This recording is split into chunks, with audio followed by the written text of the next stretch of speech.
Hi అండి, అందరికీ నమస్కారం. Welcome back to my channel Bobby Nagamalli. So నా ఛానల్ కనుక మీరు ఫస్ట్ టైం చూస్తున్నట్లయితే please like, share, subscribe and follow కూడా కండి. సో ఇవాళ వీడియో ఏంటంటే మన గార్డెన్లోని మామిడి చెట్లో కొన్ని కాయలు అయితే హార్వెస్ట్ చేసి దాంతో చిన్న చిన్న ముక్కలుగా మామిడికాయలను కట్ చేసి ఆవకాయ టైప్లో ఊరగాయ అయితే పెట్టబోతున్నాను. సో అది ఎలా తయారు చేశాను అనేది ఈ వీడియోలో చూసేద్దాం. సో నాతో పాటు మీరు కూడా వచ్చేసేయండి. సో ఇవాళ ఆవకాయ ఊరగాయ పెడదామని చెప్పి ఒక 10 కాయలతో సో చేత్తోనైతే కాయలు అందుతాయి కాబట్టి తీసేసుకుందాము. ఈసారి ఎక్కువ పెట్టడం లేదు ఆవకాయ అయితే, నాన్నకైతే హెల్త్ బాగాలేదు కాబట్టి సో కొద్దిగానే ఆవకాయ అయితే పెట్టేస్తున్నాము. ఆల్రెడీ కొన్ని కాయలు అయితే కోసేసామన్నమాట. కోసేటప్పుడే మంచి స్మెల్ వస్తూ ఉంటాయి కాయలు. ఈసారి మామిడికాయలు కూడా చాలా తక్కువగానే కాసాయి. మామూలుగా చెట్టు నిండకి ఎప్పుడు కాయలు ఉంటాయి. కరెక్ట్గా ఒక 10 కాయలు అయితే సరిపోతాయి అన్నమాట. మామిడికాయల సైజు కూడా కొంచెం చిన్నగానే ఉన్నాయన్నమాట ఈసారి అయితే. పాలు కళ్ళల్లో ఎక్కడ పడతాయో అని భయంగా వస్తూ ఉన్నాను. ఈ చెట్టు కాయడం మొదలప్పటి నుంచి ప్రతి సంవత్సరం నాన్న అయితే కాయలు కోసి ఆవకాయ కానివ్వండి, చెక్కూరగాయ కానీ వేసేవారనమాట. సో ఈసారి అయితే నాన్నకి హెల్త్ బాగాలేదు కాబట్టి నేనే కొద్దిగా ఆవకాయ ఊరగాయ టైప్లో వేద్దామని చెప్పి ఊరగాయ అయితే వేస్తున్నాను అనమాట. సో నాన్న అయితే ప్రతిసారి ముక్కలు కొట్టి వేసేవాళ్ళు.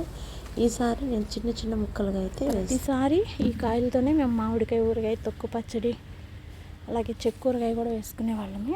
కాయ పప్పులో కన్నా కూడా చేపల పులుసులో చాలా బాగుంటుంది, ఎక్కువ పులుపు వల్ల. సో ఈ కాయలతో అయితే ఇప్పుడు మనం ఆవకాయ అయితే వేద్దాము. ముందుగా మామిడికాయలన్నీ కూడా ఇలా నీటిలో శుభ్రంగా క్లీన్ చేసుకోవాలన్నమాట. తర్వాత ఒక పొడి క్లాత్ తీసుకొని అందులో ఈ మామిడికాయలన్నీ కూడా వేసి తడి లేకుండా నీట్గా ఇలా తుడుచుకోవాలి. కొద్దిసేపు ఆరబెట్టుకున్నా కూడా సరిపోతుంది. సో ఇప్పుడు వీటిని చిన్న చిన్న ముక్కలుగా అయితే కట్ చేసుకుందాము. నేనైతే మామూలుగా ఆవకాయ ఊరగాయకైతే ఆ ముట్టితో పాటే ఆ ముక్కలు అయితే కట్ చేసుకుంటారు కదండి. సో ఇక్కడ నేనైతే ముట్టి అయితే వేయటం లేదనమాట. అవి లేకుండానే చిన్న చిన్న ముక్కలతో ఆవకాయ వేద్దామని మామిడికాయని ఇలా చిన్న చిన్న ముక్కలు అయితే కట్ చేసుకున్నాం అనమాట. సో ఇదైతే తినడానికి కూడా ఈజీగా ఉంటుంది, కొంచెం క్వాంటిటీలో చేసుకోవచ్చు అనమాట. చాలా సింపుల్గా అయిపోతుంది. ఇంకా ఊరగాయకి మసాలా అయితే ఆవాలు, మెంతులు, జీలకర్ర. సో జీలకర్ర అయితే మామూలుగా పెద్దగా వేయరు అనమాట ఆవకాయ ఊరగాయలు. కాకపోతే నేనైతే ఇది చిట్టి ముక్కల ఊరగాయ కాబట్టి సో నేనైతే జీలకర్ర కూడా వేస్తున్నాను అనమాట. సో ఇవన్నీ లైట్గా వేయించుకున్నాము.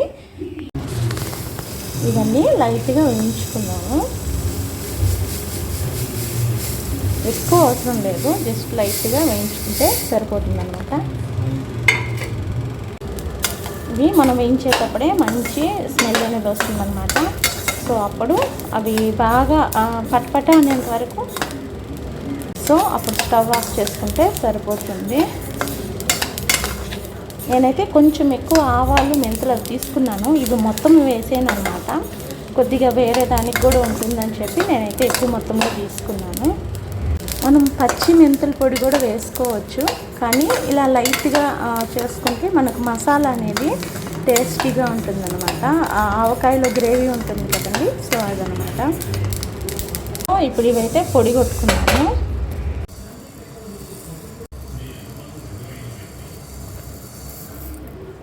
ఇట్లయితే కచ్చాపచ్చాగా దంచుకుందాము, ఎందుకంటే ఊరగాయలోకి తెల్లగడ్డలు అలా వేస్తే టేస్ట్ అయితే చాలా బాగుంటాయి. సో మిక్సింగ్ అనేది స్టార్ట్ చేసుకుందాము. ముందుగా పసుపుతో స్టార్ట్ చేద్దాము. పసుపు, కారం, సో తగినంత కారం అయితే వేసుకుందాము. కొద్దిగానే కాబట్టి కొలతలు అయితే ఎక్కువ తీసుకోవట్లేదు, జస్ట్ నార్మల్గా వేసేస్తున్నాను. సో ఇప్పుడైతే ఆవాలు, మెంతులు, జీలకర్ర దంచినటువంటి పొడి అన్నమాట. ఇదే మెయిన్ మన ఊరగాయలకి.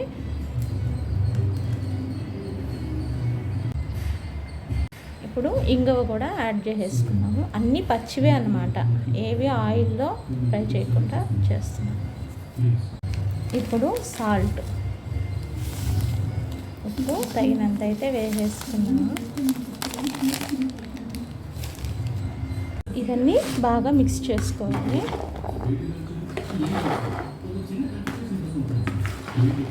సో మనకు తెలియని వాళ్ళు కూడా ఈజీగా ప్రిపేర్ చేసుకోవచ్చు అనమాట.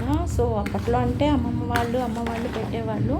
ఇప్పుడు టౌన్లో సిటీస్లో ఉండే వాళ్ళకి చాలామందికి ఊరగాయ చేసుకోవడం కష్టంగా ఉంది. సో అలాంటి వాళ్ళు కొద్దిగా అయితే ఇలా చేసుకోవచ్చు అనమాట.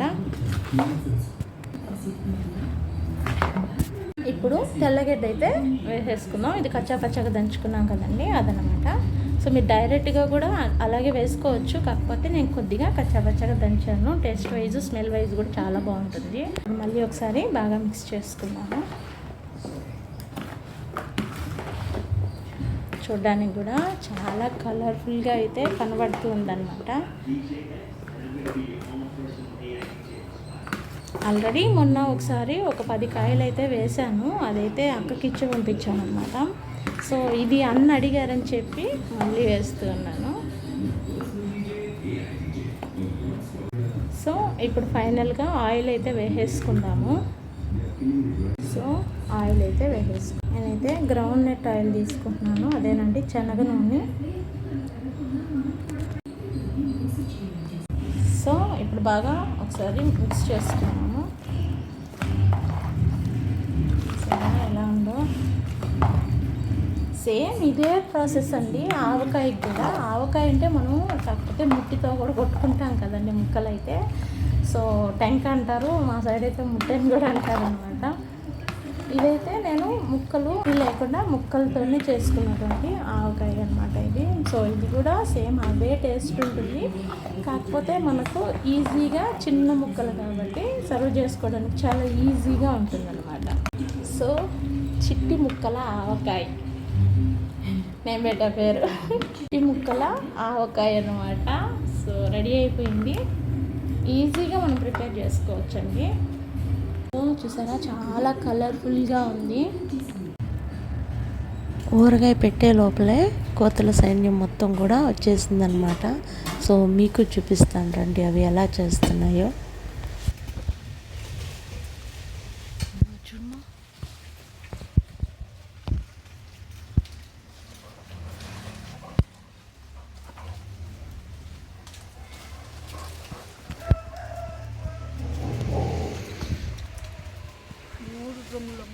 అబ్బా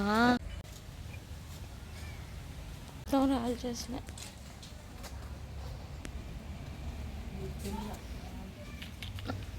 కోరికి పాడైనాయి చూడు.